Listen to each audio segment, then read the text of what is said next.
Namaste and welcome. I am totally excited and happy to be with Mark Nepo for a conversation. And Mark's been a spiritual teacher for so many over the decades. And he's also a wonderful poet and writer. And many of you know him through the Book of Awakening. There's a beautiful 20th anniversary edition, highly recommend. And his most recent book is Book of the Soul. Again, it's really completely beautiful, powerful book. And there's 10 more in between them. So there's this wealth of transformational teachings. It's really amazing. So Mark, I am so happy to have you here. Welcome, welcome, my friend. Oh, thank you. It's a joy to be with you. Thank you so much. So I had chosen some, I mentioned to you before, some themes I thought would be juicy. I hope they will be. And the place I had thought to start, and it's one of the repeating themes in your teaching, is that shift from defending ourselves in any way to opening to what's right here. And you sometimes, I've heard you describe it as the exquisite risk, which that phrase has just stayed with me forever.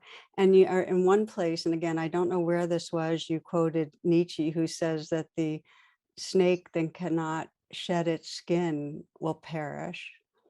So I just wanted to have you maybe speak some, you describe in your own life how you protected yourself, use the image of a catcher's mitt and had Yeah, that kind of twitch of emotional reactivity, and it stopped you from actually experiencing things directly. So yeah, anything you yeah, want to share on that? sure. I think, and as you know from my work, a big transforming uh, part of my journey was in my 30s, almost dying from a rare form of lymphoma. And that really changed everything. And so just to start by, I feel like every being will be given the opportunity to be dropped into the depth of life. And it isn't necessarily by a life threatening or difficult passage. It could be wonder or beauty or being unconditionally held for the first time. Um, and for me, that transformation was the catalyst was cancer. It could have been something else. But I realized through that, and as you mentioned, before that, I was a driven young artist, and being brought to my knees and to accept there's nowhere to go. Um, I woke up on the other side. I lost my drive, which was very disorienting, and it took months, but I discovered that um, I was drawn to things now, not driven. Mhm. And the image for me was which helped me finally was of a river, a river that's fast and is held by its banks. You can hear it; it makes a lot of noise, but when it reaches the sea, it doesn't disappear. That current joins the larger body of water more deeply, and it's quieter. And that's what had happened to me. And emotionally, this sense of defending ourselves. I grew up. Both my parents are gone now, and but I grew up in a very, kind of an emotionally dysfunctional home. I mean, um, probably unique in some ways, but pretty typical in other ways. Mhm. And and I was the sensitive child, and so at an early age, I learned, you know, I could be easily hurt but never surprised. And I learned not to show that hurt because in the kind of environment I was in, that was only like, fresh blood in the water that would lead to more hurt, or teasing or being made fun of. So I would, and so yes, I called it my catcher's mitt. I developed this reflex to fend off potentially hurtful things. And it was so good that it worked by itself. But on the other side of my cancer journey, I didn't survive not to be touched Mhm. in my heart. Mhm. And this thing had a mind of its own. And so I had to, over much therapy and and we can talk more about patterns too, breaking patterns. I had to put that catcher's mitt down Mm. every time it went up. Um, and I discovered that the deeper my direct connection with the mystery, with life, with the authority of all being, then yeah, I could be hurt and rejected, but I wasn't, going to turn into a pumpkin. And so that it was, um, and I talk about this in the Book of Awakening about the friction of being visible versus the friction of the cost of being invisible.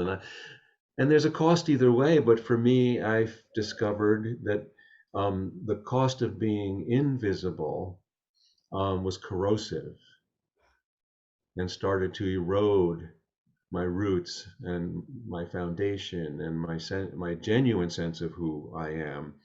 And so, it's the best. As D.H. Lawrence has a poem called Self Protection, in which he asks the question, is the best self protection hiding who you are or being who you are? Mm, mm, mm, mm. And of course, I believe it's being who we are. That's so good. I love that because again, you're not denying that it's a huge risk. There's costs. You can get hurt. And I think for each of us, we developed really workable defenses and armoring so it works in a certain way to not feel the rawness. But then that's got its price. And I know I can say for myself, my rewards came from performing well and kind of being smooth and being able to work through myself, my stuff and other stuff, and coming out on the other side. And um, for me, what happened was I started realizing how that role stopped me from feeling intimate with anybody.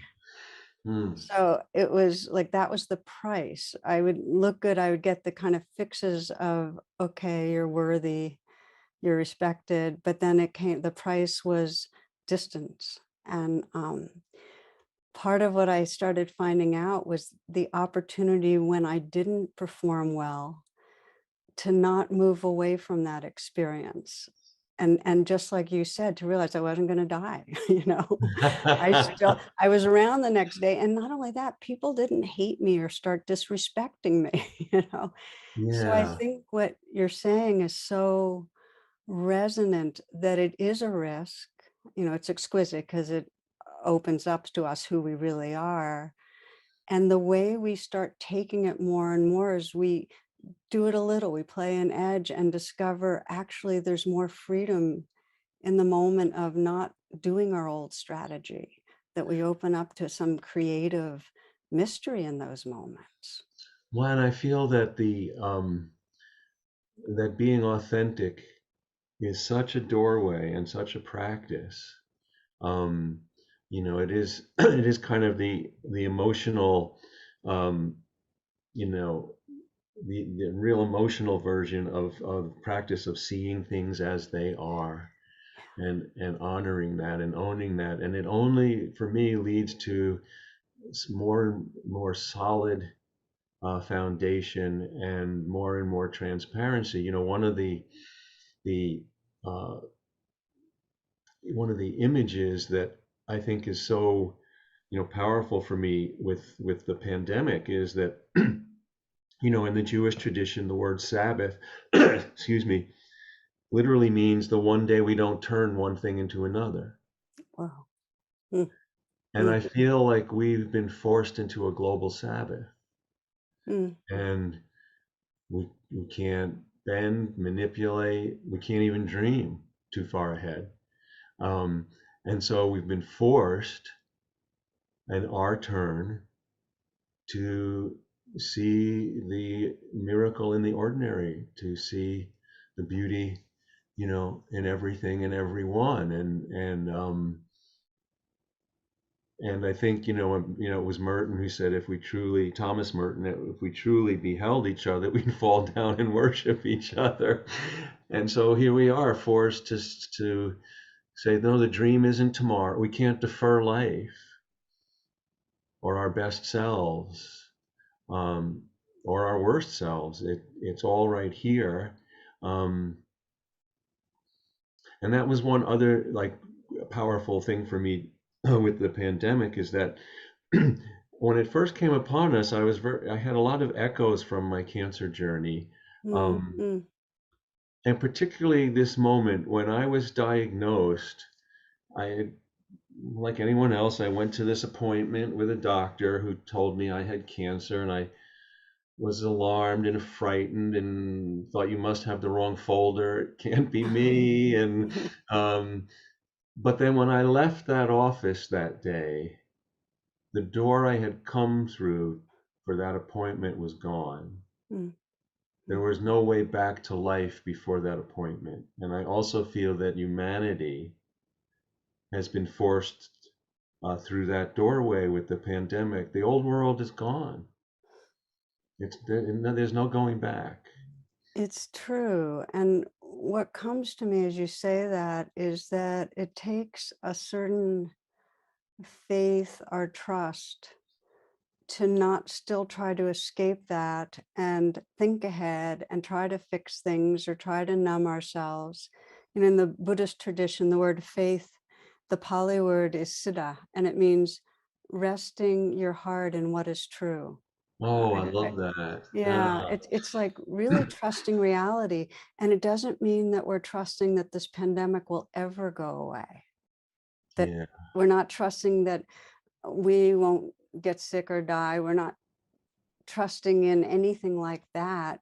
It's kind of this trust that it's okay anyway, that yeah, there's a larger belonging that's timeless.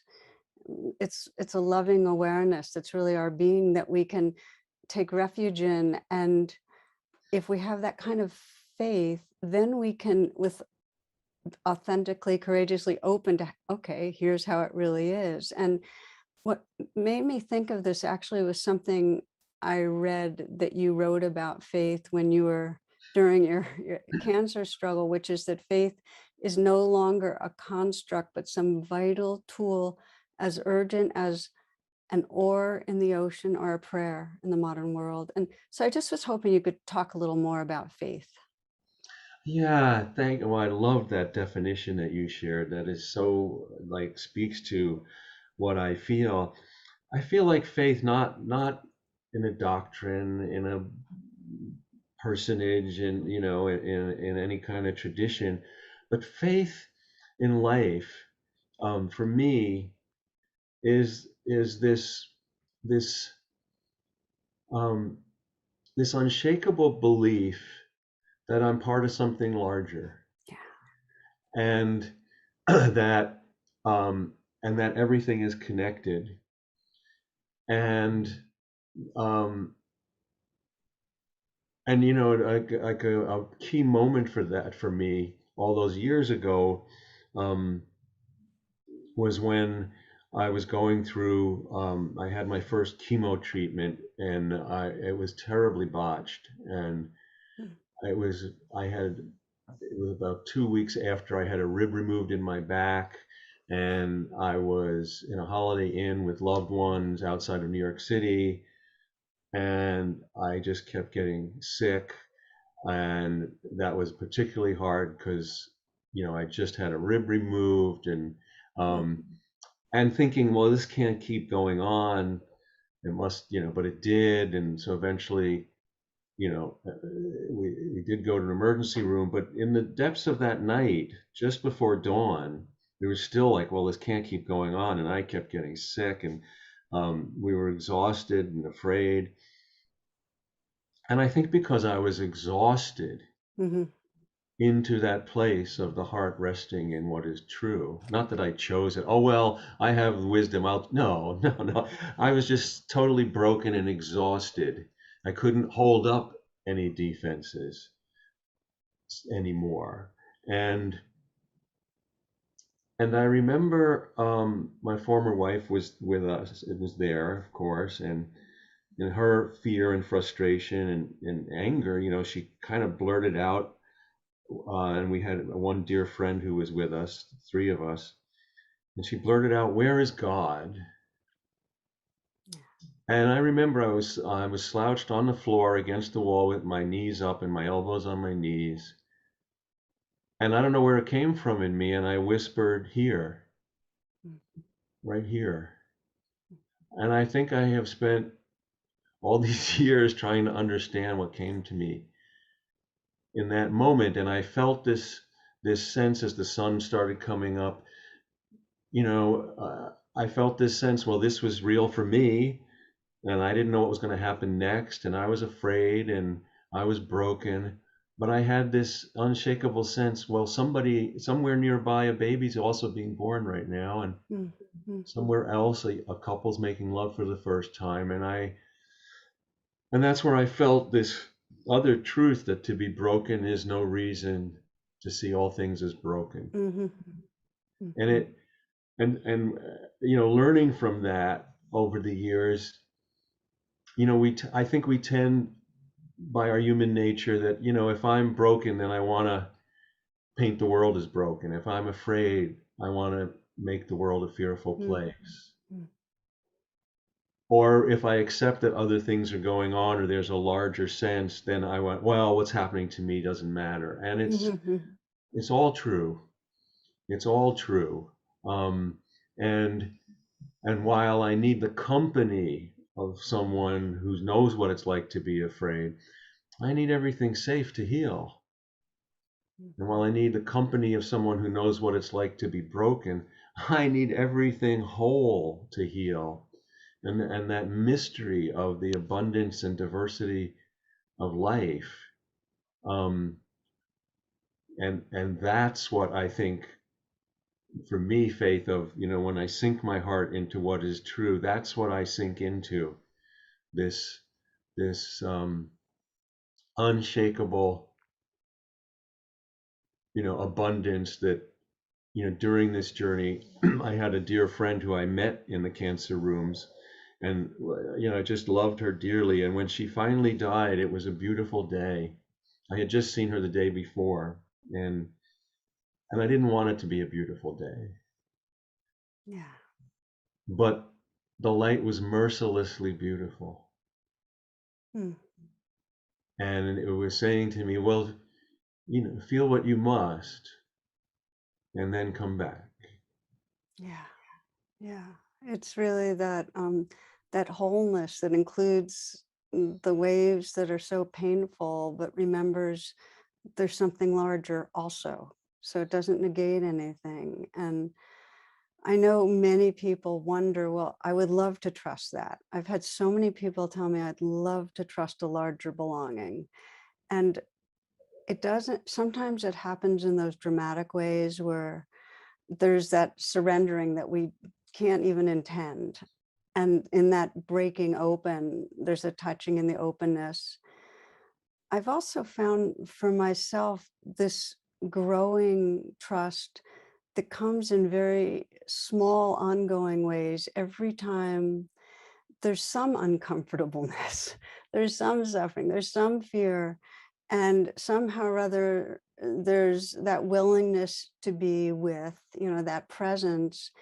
And in that presence, discovering a larger tenderness and clarity and goodness that I know as I rest with that is more the truth of who I am than the passing waves. And it happens in small ways all the time, Mark, that if I just pause long enough to really feel the truth of what's here, there's also a larger truth of this kind of awake, empty heart that's holding it all. And it's the many rounds that makes the difference for me. It's kind of like each time there's more of a trust that this is more truth. This is more the timeless truth. And that trust, as it gets stronger, I do believe carries us through this whole living, dying world. That makes so much inner sense to me, and it triggers a poem I wanted to share. Um, and I feel that uh, one of the great teachers about trust to me was a little baby duck I once saw. It was it was up on Lake George in upstate New York, and it was curled unto itself, and it was asleep, floating in the lake.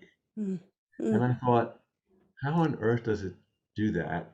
And it led me to think more about when I learned how to, when we all learn how to swim, and at first you fight it and you sink more. And but then if we let go, if we surrender, you know, we just go a couple of inches and the buoyancy holds us. And I really think that's just a great metaphor for trusting what we're talking about mm, in the mm. larger, and those 2 inches may be the most two difficult inches on earth. Well put, because they usually are. They're designed to be that way. Well, can I share this poem? Please. Yeah. It's called Disrobing in Time. Mm, Nothing is easy but to tell the truth of what I feel and see. This somehow cleanses my eye, and it becomes clear what to do. In my pain, I forget to admit what is true, and things get worse. Because I don't want to be sad, I don't admit that I already am. Then I feel like I'm drowning. Because I don't want things to change, I don't admit that they already have. Then I feel like the wheel of life is tearing me apart. The greatest power we have when feeling powerless is to admit what is already true. Then the stepping stones of eternity rise out of the mud, showing us where to go. mm. Taking in my breath, and for all our friends listening, we will make sure this is available to you, unless it's in one of the Oh, of books. course. Yeah, of course. Yeah, yeah. Wow. It's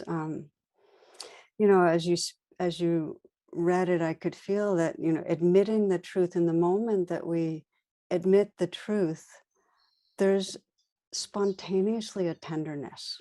Like as soon as I can admit that jealousy is here, or comparing mind is here, or that I'm feeling insecure, with that admitting, there's kind of an opening to tenderness, to more compassion. And if I can really face and admit the suffering another person's in, it's the same. And I wanted to talk to you about compassion, self-compassion, compassion for others, because you have um, some really powerful teachings on it. And I know many come away from spiritual teachings with this idea that the virtue is that we're putting other people first, or else they come away thinking, well, either I'm going to be compassionate towards you and your needs, or me and my needs. Like for instance, one person in a conflict with her partner said, my need is to speak truth and be authentic, but my partner's need is to feel appreciated and not judged.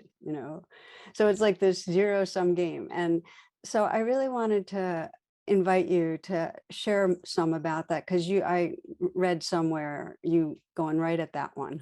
Oh, well, thank you. So, well, I have found that, and of course, as we know, compassion so means, being with, in this honest and tender way we're talking about, and certainly, if you fall down, I can help you up, or if you're thirsty, I can bring you water. But anything that happens inwardly, I can't take away or solve, and so I can only keep honest company. And so for me, compassion comes out of this mystery that it seems like life has been made just difficult enough that we need each other, Mm, to, I think, to ensure the journey of love. And I feel like compassion involves this truth telling also that we've been touching on. Um, you know, I think that once we can admit what's true, then we can truly be there for each other. I think that we often Um, and this is natural enough, but we often love in the way we'd like to be loved. Mhm. But that's not always what's needed. And so this is where compassion and taking care of ourselves and others and seeing things as they are kind of, they all, of course, right, they all appear in life all tangled as a set of one set of roots. And I remember that I first learned this um, years ago in a previous marriage, and my in-laws who I knew for decades. um, and My father-in-law was a farmer, lifelong farmer, and his sister was also just part of the farm family. Well, it's hard. They were both in their early 80s, and she was dying from cancer, and she was in the hospital. And this man who was, would give you the shirt off his back, but very taciturn, hardly wouldn't be in a conversation like this with us. He'd feel very uncomfortable. Um, he didn't speak much, but all of a sudden he was very present, insisting that his sister never be left alone around the clock. And I immediately felt, oh, you've just told me what you want when it's your turn. Yeah. But no one ever asked his sister. Like Mhm. she might have said, "Leave me alone. Mhm, mhm. I want some solitude." And then I realized, that what a teacher that yeah, we often. So I think the first thing in compassion for me is to ask what is really needed and not assume it's what I would want. And then the second thing I've been learning about I guess this is the it falls in like diagnosing what's needed before just jumping to give it. And even with like, with heartache, so my heart, I've had a broken heart, and then you're my friend and your heart is broken, and I feel like, oh, I know somewhat what that's like. And so we're there. But but without truly inquiring, I don't know what that's like for you. And there's an old Native American. Uh, I love this custom. Native American elder circle councils meet in circle. They still do, not just for equity because there's no head to the circle, but so that everyone has a direct view of the center. Mhm. So if heartache's in the center, I see the heartache from my experience, but I don't know what from your side of the circle until I ask. And so it's made me really act on my heart with listening and asking a lot um, before just rushing in. Yeah, so as you say that, I mean, that completely resonates that first we have to start, if we're going to be compassionate towards anyone, we have to be embodied and have that capacity to listen inwardly and really sense what is going on with us and being able to hold our own being. And then to a greater or lesser extent, we can attune to the other and begin to feel into vulnerability and so on. And yet it's such an amazing gift and invitation to ask that question, really, how does this hurt? What's hurting? What do you need? I mean, Yeah. when Ruby Sales, who's a civil rights icon and so on, says, where does it hurt? Just Uh, really drawing it out. And that's just such a intimate, tender thing. But I think the hardest piece with compassion for others is when the other person's needs conflict with our needs. I gave you yes. the example at the beginning with, well, I just want to be able to speak my truth. But what if my truth is actually blaming you? And not everybody has the skill to go underneath blame to sense a deeper truth is here's my unmet need. And so it's a training. I think it's really a training when we're looking at how to hold both of us in compassion to sense that conflict's not bad. This is one of the things I keep learning. It's Yeah. like if you and I are in conflict, Mark, it just means it's a conflict of needs and it's okay. and to let that be okay, not to get so alarmed, because that's what turns it into a zero-sum game. Well, it's either mine or yours, you Well, know? and yeah, and you raise, I think, like an important paradox comes up for me with a so, and I think it's between this paradox that sometimes we have to set boundaries in order to give, Yeah. and sometimes I have experienced um, when I've thought I have nothing left to give, but love calls me to still try, I wind up discovering my greatest gifts. And I don't always, until in the moment of honest, um, disrobing in time, I'm not sure which it'll be. Do I need to set boundaries in order to be fully present, or do I need to just keep giving? When is that, needless sacrifice, and when is it helpful and we all grow? And um, so I think this. Well, I had this thought that I wanted to just escape me. Um, oh, it'll come back. It'll come back. But I think what you just offered, which is so important, a lot of people feel like compassion means I don't have my own boundaries. Compassion means I give the green light to somebody else to go ahead and do what they're doing. Compassion means whatever that could be violating. And so I think there's that fierce compassion that is both tender and also really sees clearly what's needed. And sometimes what's needed is to say no. And at other times, what's needed is to invite ourselves to explore what's really possible in terms of offering. So I love that that's a question we put to ourselves. Oh, and now it did come back. I So figured if I talked a little more, it would. yeah. Well, you spoke to so I think that one of the ways that I've learned to try to be in compassion is to be like a greenhouse that just keep offering light and warmth without precluding how that's going to be received or how someone's going to grow from it. And so the other thing I wanted to bring up is that I think that everyone has an argument with life, and it's our argument whether we think life's unfair or whatever it might be. And we often, and what made me think of it was the the example you gave us about speaking the truth versus being seen and heard and validated, and we often play that argument out on those who are close with us, Mhm.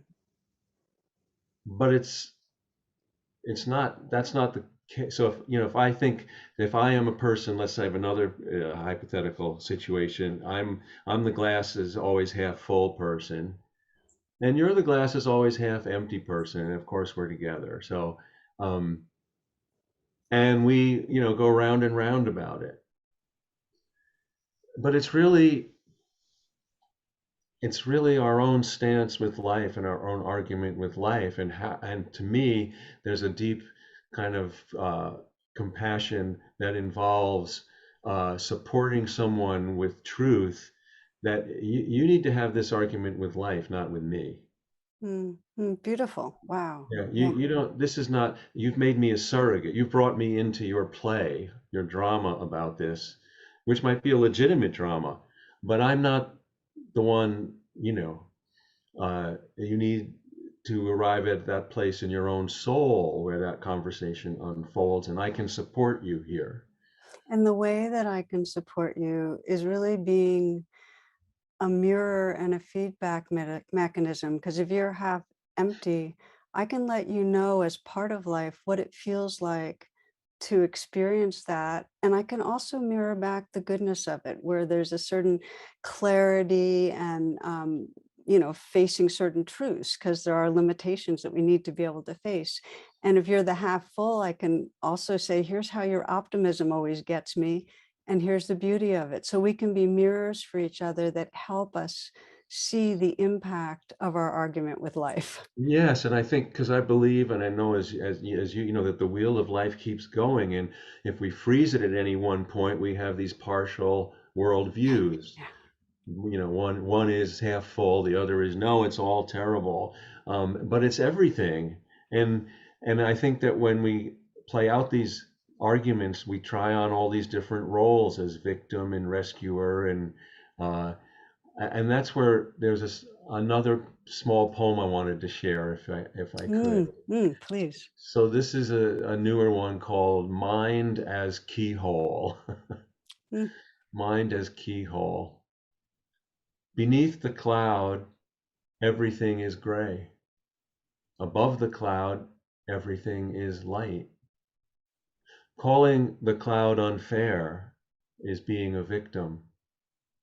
Trying to conquer the cloud is being a hero. Calling the cloud a cloud is the beginning of peace. mm, mm. Wow, Mark, that's powerful, good, and it brings up a couple of different questions I want to explore, and one of them, because you keep talking about not forgetting the wholeness,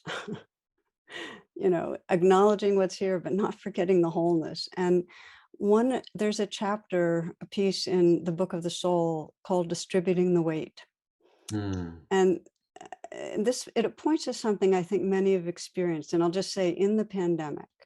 I mean, how many of us listening have felt in some way actually privileged during these last year and a half and blessed in a way that we've gotten to pursue certain things. Maybe we're introverted. Maybe there's been some happiness with the unfoldings of our life, but then we've also felt torn or guilty. Like, how could I feel this while other people are suffering? Because there's so much suffering.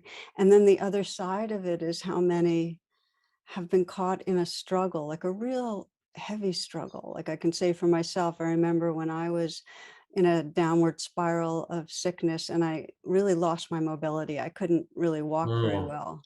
And I remember going to a supermarket and watching everybody walk from their cars into the store and thinking they don't think twice about that. And I'm having to figure out how to go slowly enough but get myself into the store. So, how many of us have been caught in something and felt alone in it, and that others are living in an entirely different realm and not relating? So, I just was hoping you could speak to that and share a little of what you shared in that amazing Yeah. chapter of Well, yours. thank you. I think that, of course it's very human that we would feel, some guilt or a sense of if I'm blessed to be okay in this moment and others aren't.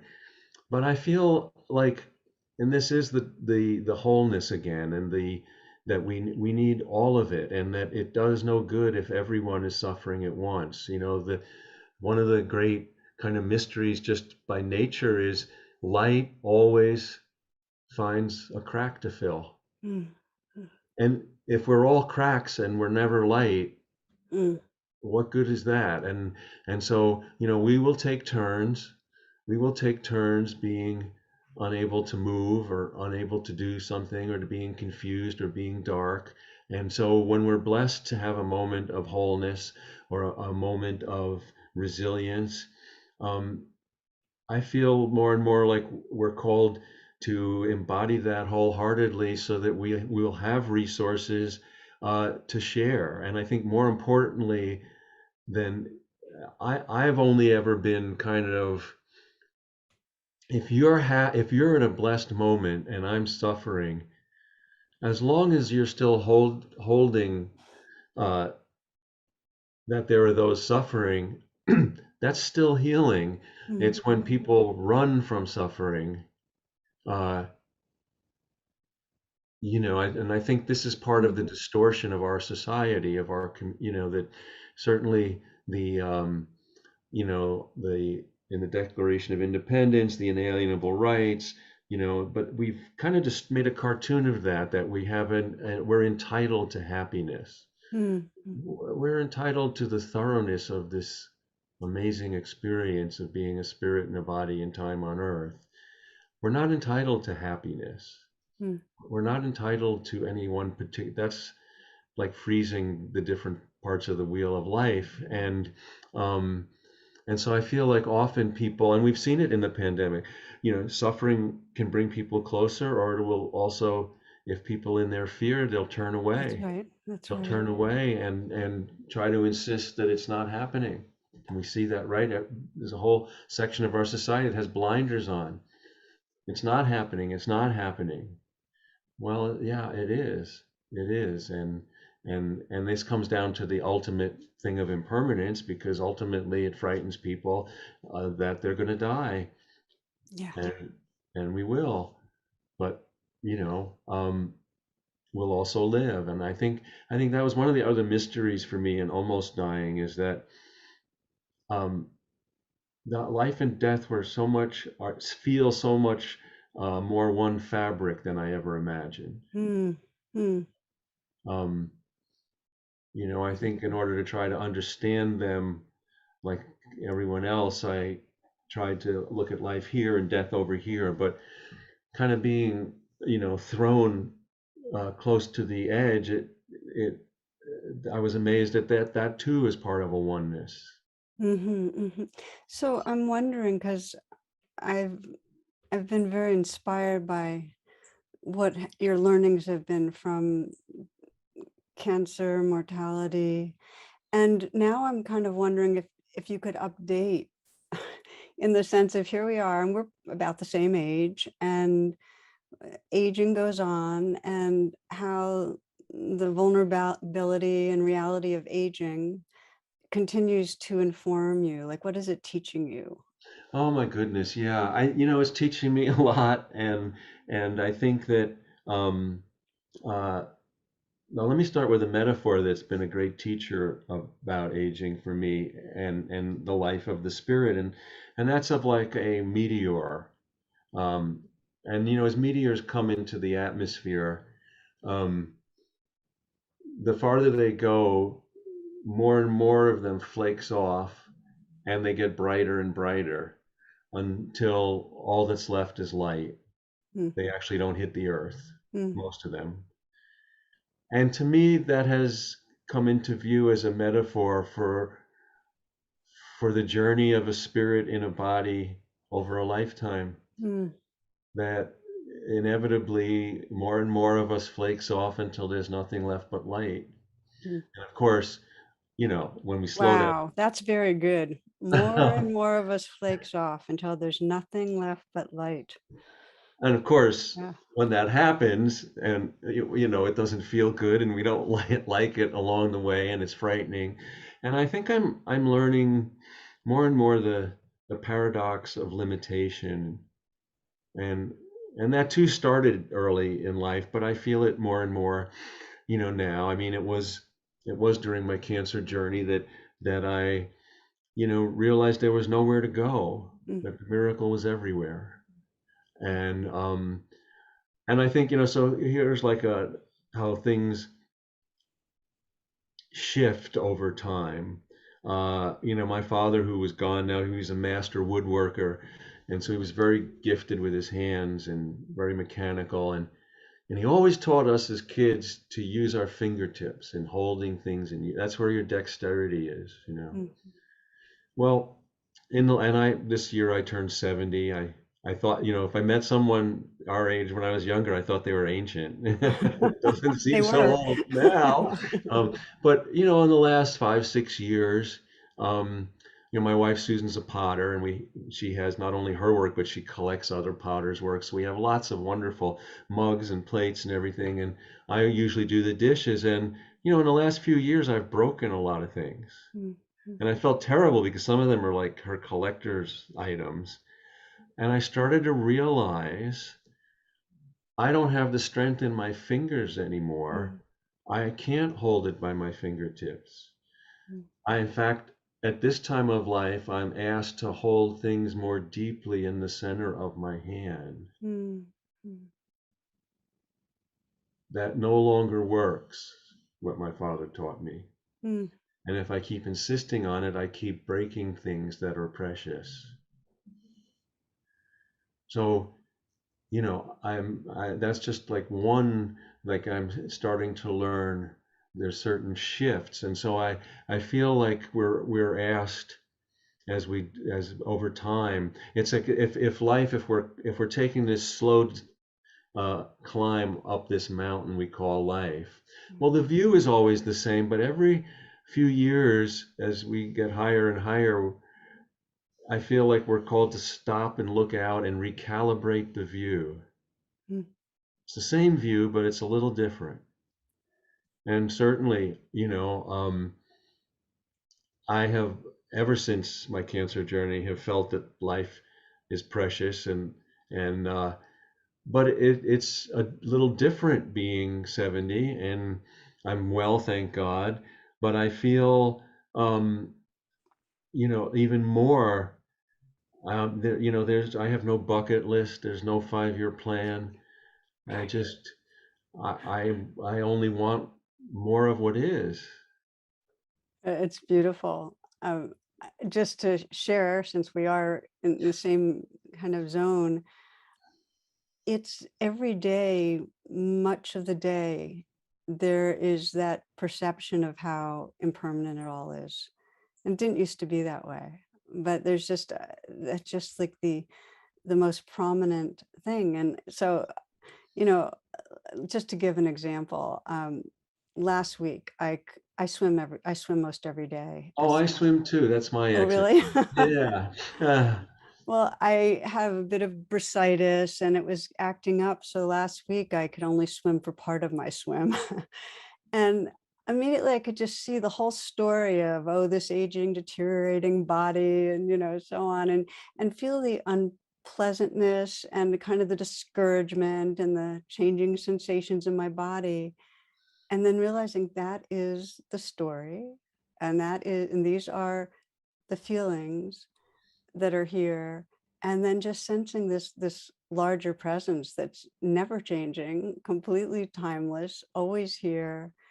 And again, it's that shift from identifying with this body that still tries to compete with itself for some reason. I'm still trying to make a better time or something, to this kind of good humored kind awareness, and it's got its own radiance. And I think the biggest thing, Mark, is that it just seems so clear. The more that identity shifts, the more there's really the truth of mortality, like this body is going, the more unconditionally I'm loving.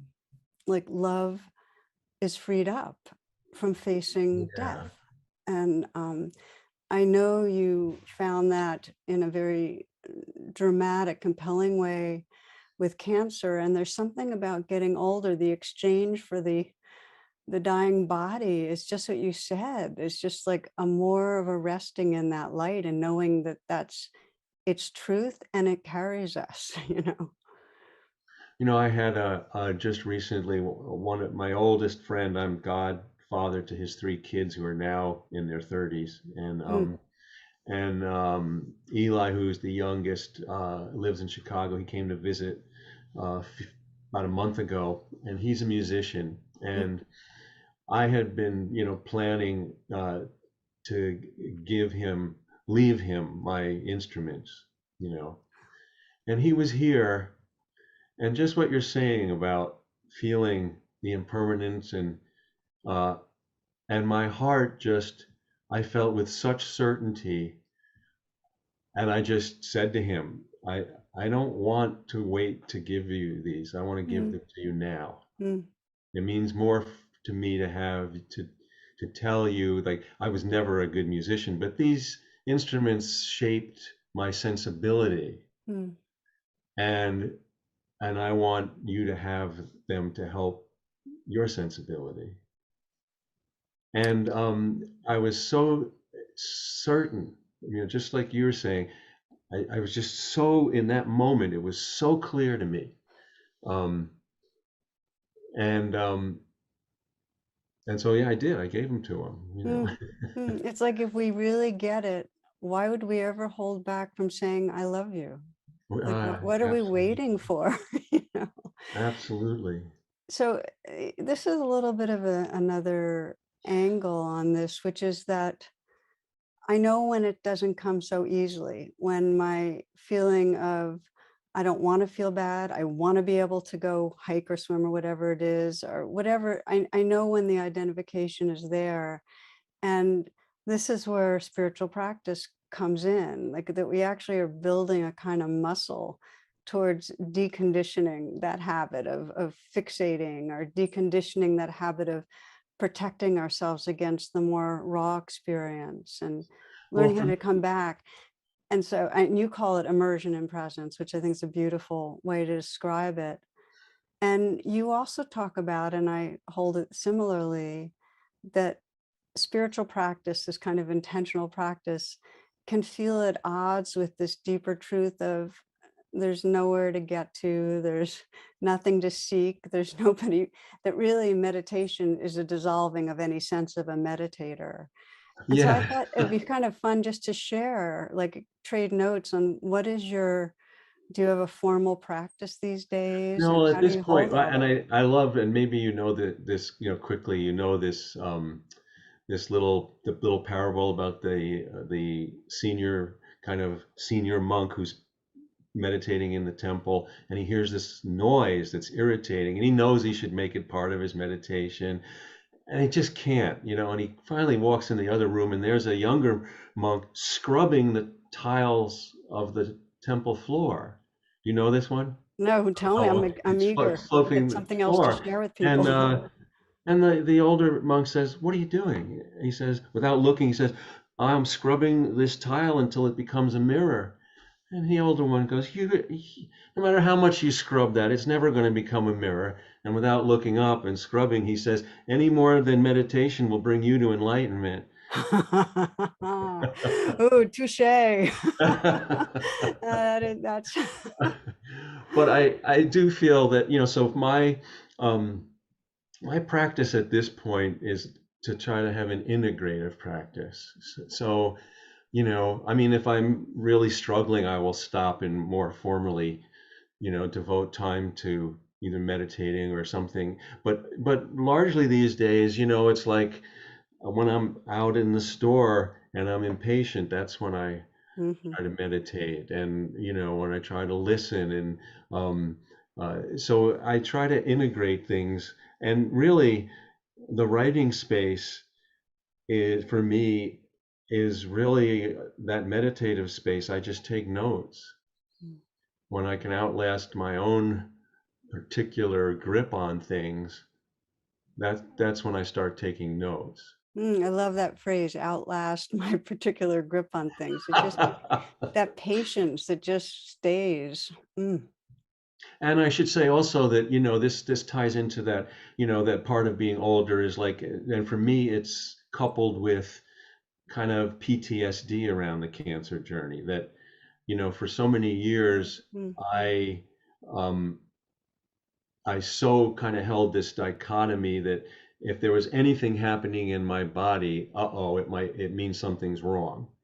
And wellness was only when nothing was out of the ordinary. mhm, And that I didn't even conscious of that. But then as I've started to get older, well, I realize I can't do that because there's always like a tree that keeps aging. There's always stuff happening, and it doesn't mean something's wrong.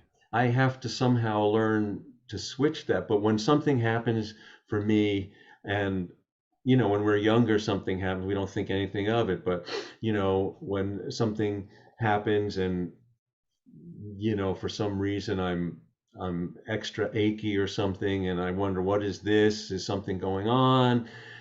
And I can drop into that trauma place and get all filled with fear. mhm, And one of the things when I'm afraid that I do work on, which is a practice now, is my fear is real, but like I was saying earlier, everything in the world is not afraid. mhm, So there mhm, is a bottom to, even though when I'm in it, I may not be able to find there's a bottom of my fear below which is solid ground that is not afraid. mhm, mhm. So then it is, Beautiful. how do I touch into that? How do I outweigh the cloud of my fear. My parallel mark is when there's fear, when there's a stuck place that's asking for my intentional attention, um, is to feel it as directly as I can, and then notice that there's a little bit more tenderness, and then from that tenderness, actively offer love or actively Mhm. pray for love. Either one works. Because if I can even remember the word love, like even the slightest gesture of love, what it does is it immediately starts dissolving that feeling of separate selfness that's actually fueling the fear. So I keep turning towards love, and it in a way it's a directive thing, where I'm on purpose more fully taking the posture sometimes of prayer. If I just imagine bowing my head or put my palms together, literally, something in that humbling, and it's not saying, "Oh, superior God up there, you're better than this piece here." It's more of a sincerity. It's like I get very, very sincere about feeling my love of the beloved, and then that just dissolves everything. I become the beloved, I become the universe. Thank you, because I think that love um, enlarges our sense of things Yeah, and gives us that way. And because really prayer has become listening and not asking. It's understandable that we ask, but we tend to pray and ask for things, but it's really become listening. And when I can, like you, if I can open up to that current, that life energy that we call love, it starts connecting me with everything exactly. larger than me. Exactly, and that the power is that it needs to be embodied, because so many times we can hear talking about some larger realm that we belong to, and it sounds cognitive, but in the moment that our hearts get tender, we're feeling our way into it in a cellular way, and then it becomes real. So, and then this something that's been teaching me or working me. That is when I can be in that place Mm, through love and compassion. um, I start to touch into the place where everyone has loved, and to me, that starts to be that is starting to define what resilience is for me. When I can be so thoroughly where I am, the truth of where I am, that I start to touch into the truth of that gesture everywhere, that company makes me stronger than I am. And that is what I'm starting to understand is resilience. I love that, because the basic illusion is that we're on our own against the whatever. So a moment that was where I really began to learn that, was when my father was in his last months, and he had had a stroke, and I was with him once in the hospital and found myself, like many adult children do at some point, and I was feeding him applesauce with a spoon. Mm, And it was such a tender, bittersweet moment. And all of a sudden, everything in me in life was in the dance of putting that spoon in his mouth without hitting his teeth or interrupting his breath. mm, And, of course, began crying. But then I tripped into a moment when I was so like giving myself over so completely. I was thoroughly at the bottom of my thoroughness of that feeling. I tripped into the moment of everyone who ever fed a dying parent, mm, mm, and therefore I was more tender than I can be and stronger than I can be, because that was my first kind of resonance of this sense of resilience. mm. I'm with you on the truth of that, that when we open up to that loving awareness, it's not my loving awareness, it's a shared field that includes all of life. And it's one of the things I had wanted to touch on with you because it just feels so important for our world that, I mean, the suffering right now is that we forget our belonging to each other, and the remembrance, being able to widen the circles of compassion so we really are including others, um, feels essential for life to go on earth the way we know it, because we are so caught. And you talk, this is again the book of the soul, about how prosperity can blind us. And I would add to that the power hierarchy of a caste system. We have so much that blocks that inclusive heart space. So I just wanted to invite you into that one, to how we really bring down the walls, how we widen it, not just to those that are kind of more like us in their suffering, but those who aren't as easy to feel into. Well, I And think, yeah. yeah, I think that, and just to say, this is part of a paradox that, you know, under all of it, I feel this constant reminder from my spirit that we are they. There is no they. And yet, I turn on the news, and if I had hair, I'd pull it out. And then I say, I'm not that. What are you talking about? And then I'm in my own argument. That's my argument with spirit is, no, we are they.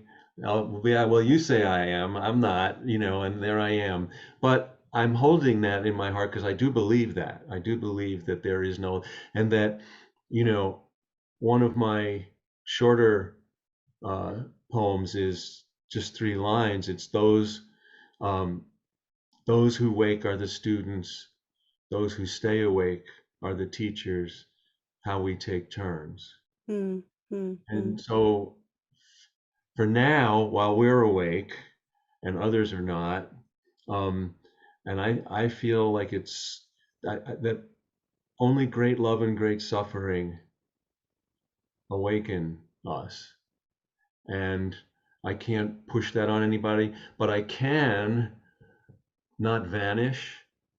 I can stay visible and lighted and loving, and I can, and I think this is such a challenge for every age, but for when we are awake, you know, if you cross the street to beat up the bully, you're, or you run down another street to avoid the bully, your path is still governed by the bully. Hmm. So, and I think this is, that's a crude way of saying it, but that's at the heart of all the, Gandhi and Martin Luther King Jr. and Nelson Mandela, of not giving in to this adversarial push pull that is throughout all of time, and not vanishing. So, and then there's the inquiry of, okay, if I'm not going to attack and I'm not going to flee and avoid, how do we pay attention when there's a bully? And I know for myself, what happens is the first thing that comes up is, what you described, whether it was pulling out hair, some sort of an anger or a separateness, a bad other. And what I need to do is just stay with, as you would say, wait out that anger and find underneath it that deep down there's caring. Well, I And think, if and I I can think, get to the caring, then I can respond in a whole different way, because no longer is the bully a bad other. well, and there's this truth that I got from a student of mine, and that also. So let me first, though, there's this other thing that's so present in me, being Jewish and being descendant from having family have died in the Holocaust, and so I feel there's in terms of real action, and I've felt this as a teacher now, that I am committed. I will welcome anyone into the circle except those intent on destroying the circle. And I don't know how else to do that. So that's at the one extreme. At the other end, that we're talking, I feel, and this is what I learned from a student of mine. I had a student who, um, kind of in our age group, and she was sharing with this circle that, she had grown up with a cousin. They were real close as kids, but when they were older now, they were way on opposite ends of the political spectrum and every other religious spectrum. And he had called her up and said, "Gee, wouldn't it be nice if we spent more time like we did when we were kids now?" And she said she don't know where, didn't know where it came from, but out of her mouth came, "I'd love that as long as we share uh, the evidence of our journey and not our conclusions." And I thought that was such a profound lesson. And I think it's something that's relevant here. Like, you and I may never see eye to eye on abortion, let's say. Um, but if I ask not for your conclusions, but I say, this is so I see abortion is really important to you. Tell me the story of how that is so. Where are the roots of that for you? We may never agree, but we will start to hear each other again. We will start to see the humanness and not the conclusions. I feel like that's so important that we go in to seek to understand what matters to each other.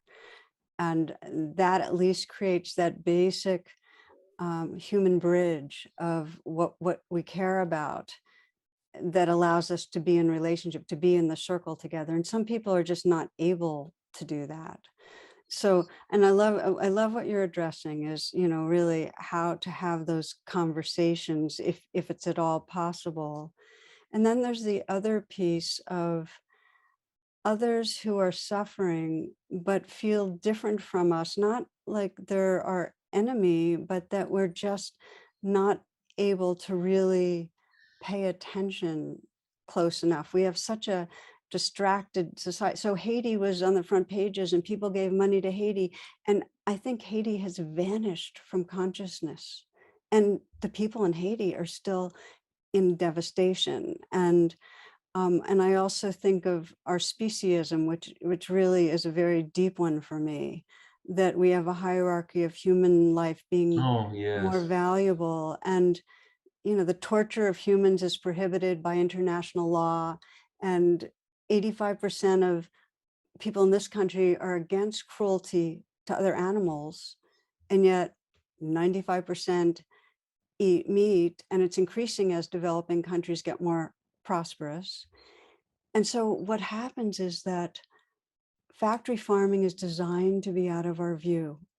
Like industry does a huge amount to hide that reality from us, and it's right in our backyard, just like concentration camps. You mentioned your heritage, during World War II, humans are tormenting other beings. And here's the thing, Mark, is that it takes intention to look if we're going to care.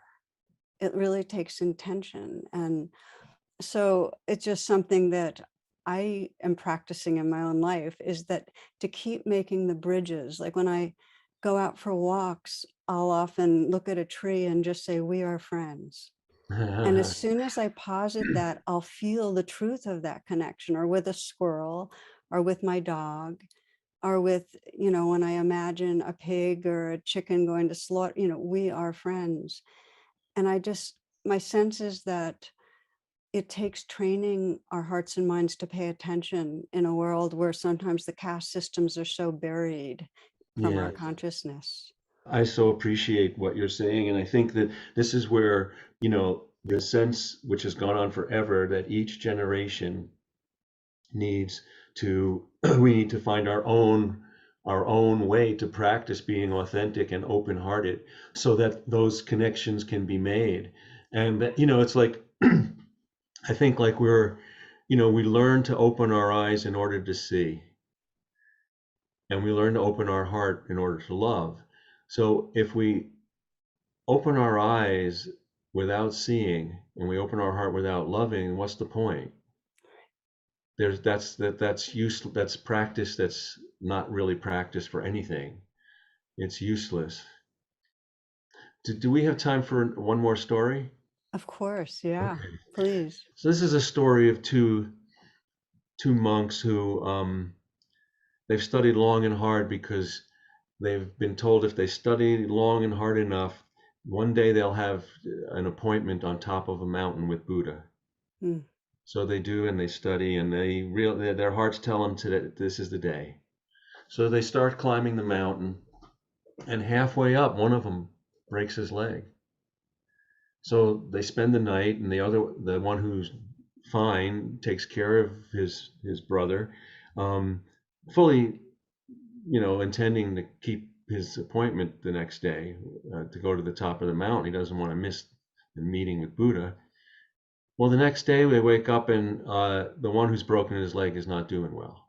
He's got a fever, and it's obvious he just can't be left there. And the parable stops there, and the question is, of course, what would you do? And what it opens for me, and what it opens is that when we have more people in an age, in a generation, who would keep their appointment at the top of the mountain mm, and care for their broken other, we engender cruelty. mm. When we have more people who will stop and discover that tending their other is the summit, Yeah, we engender compassion. And what you're raising is that each of us, very in our lives, we face those choices several times yeah, every day, and that's a conversation within each soul.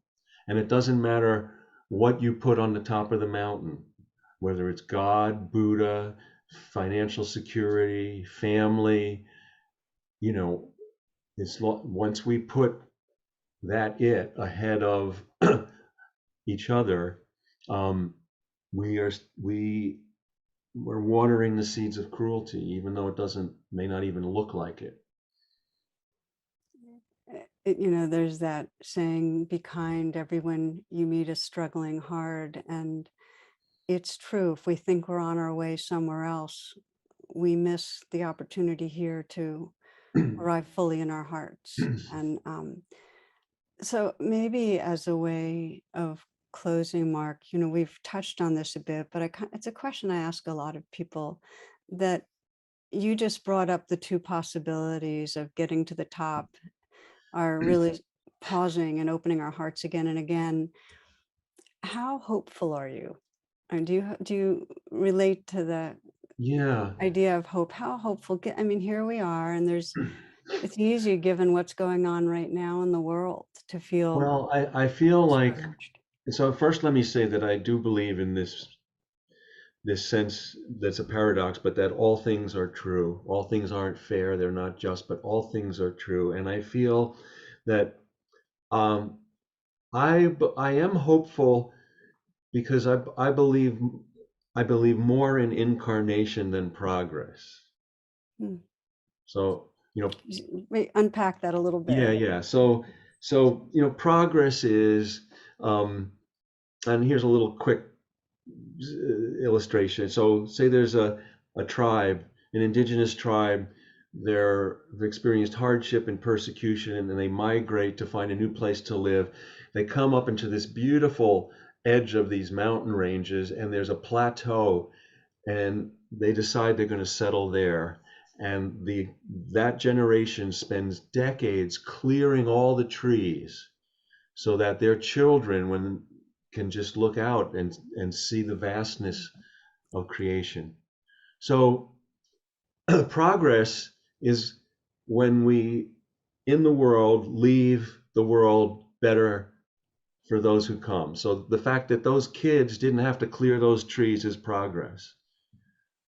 The fact that they have to open their eyes and see is incarnation. That they have to open their hearts and feel is that every generation has to go through the same thresholds and journeys, and that's incarnate. No one can shortcut or take away, or it's our turn.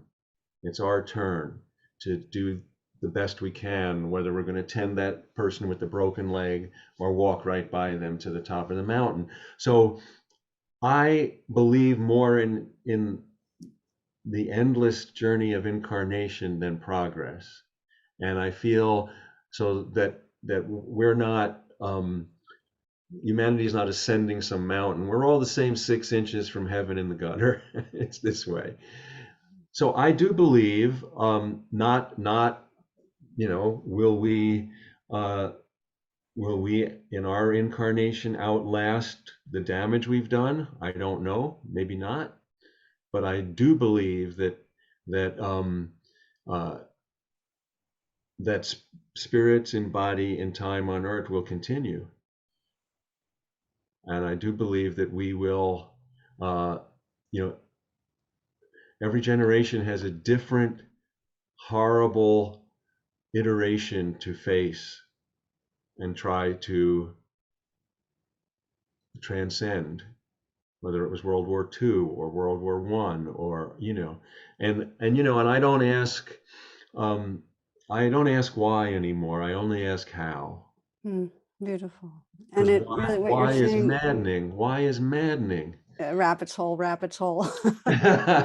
Yeah, but what you're saying about the how, which is, and we can take it to this lifetime right here, instead of looking at progress or trajectory as much as just this moment. Incarnation means, are we willing in this moment to open in a fresh way, right this moment, Yes. to feel our heart, feel our spirit, and live from that?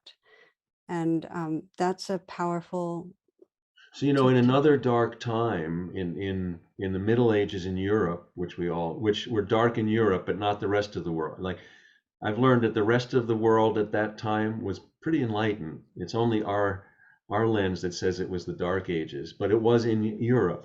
Only 10% of the population of Europe was literate. mm, 10% kept literacy alive for over 300 years. And so if we're blessed to be awake now, and we take turns being awake, then it's incumbent on us in this time to keep the literacy of the heart alive. And that just feels like, and I'm very hopeful about that. And it's also a huge challenge. challenging and possible. It feels important to keep the possible there, to know that that's the potential, that the big picture is, yes, it's challenging, and yes, this is a potential, and to live towards that. And Mark, thank you. We could go on. Just such a, it's a total treat.